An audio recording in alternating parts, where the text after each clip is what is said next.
Bonsoir ou bien bonjour, bien-aimés de Christ, disciple quotidien.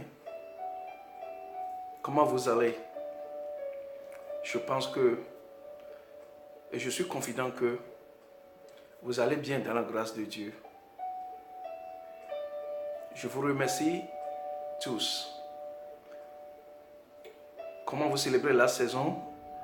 La saison de beaucoup de bénédictions. C'est une saison de bénédiction car nous sommes en train de célébrer la naissance de notre Seigneur Jésus-Christ. C'est pourquoi c'est une saison de bénédiction. C'est pas à Jésus-Christ que la grâce nous est donnée. C'est pas à Jésus-Christ que le salut nous est donné. Donc, soyons reconnaissants. Je suis reconnaissant pour la saison. Je suis reconnaissant pour votre vie. Chacun de vous, vous avez été extraordinaire. Vous avez été, ou bien vous êtes une bénédiction pour moi. Merci.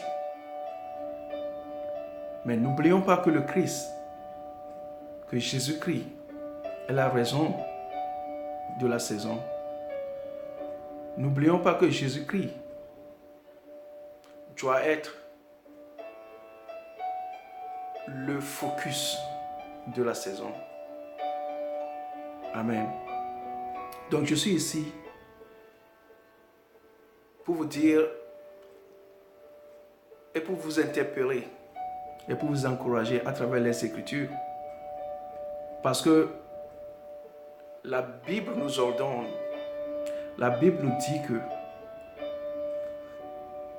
à notre foi, nous devons ajouter la connaissance. C'est ça qui nous aide à être complets. C'est ça qui nous aide à être complets dans notre foi, ou dans la foi en Jésus-Christ. Qu'est-ce que la Bible dit? Qu'est-ce que la saison représente pour toi? Écoute,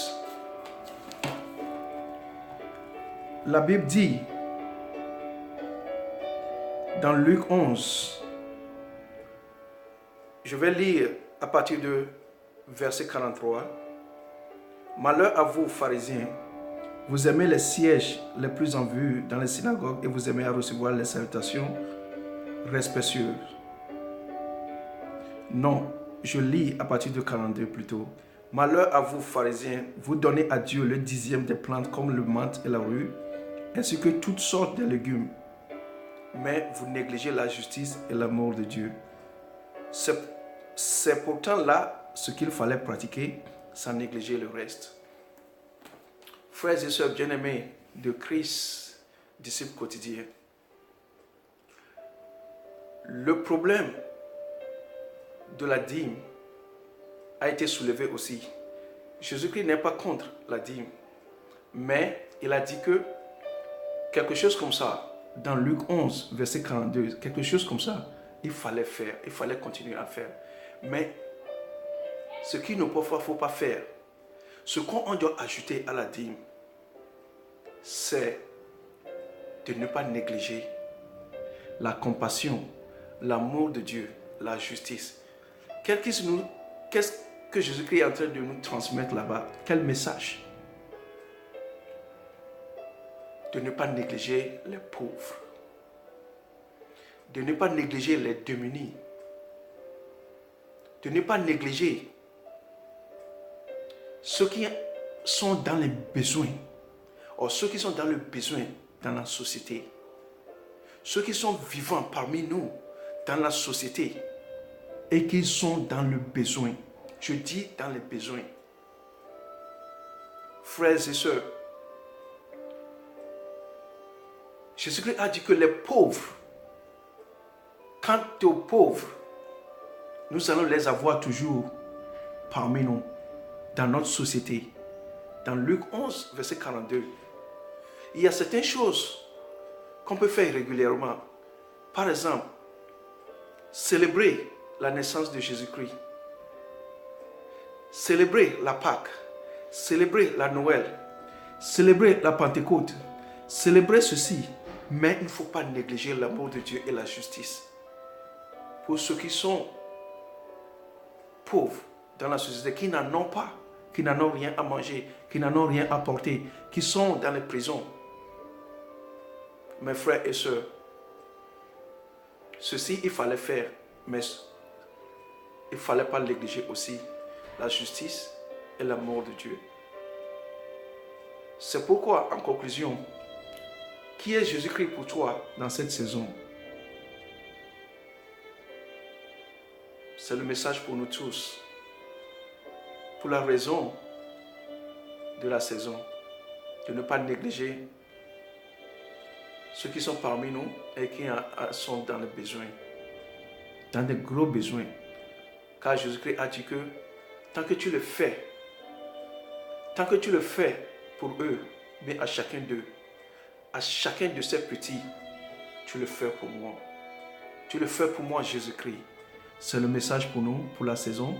C'est le message que Jésus-Christ m'a donné pour cette plateforme, pour la famille de Christ, disciples quotidiens.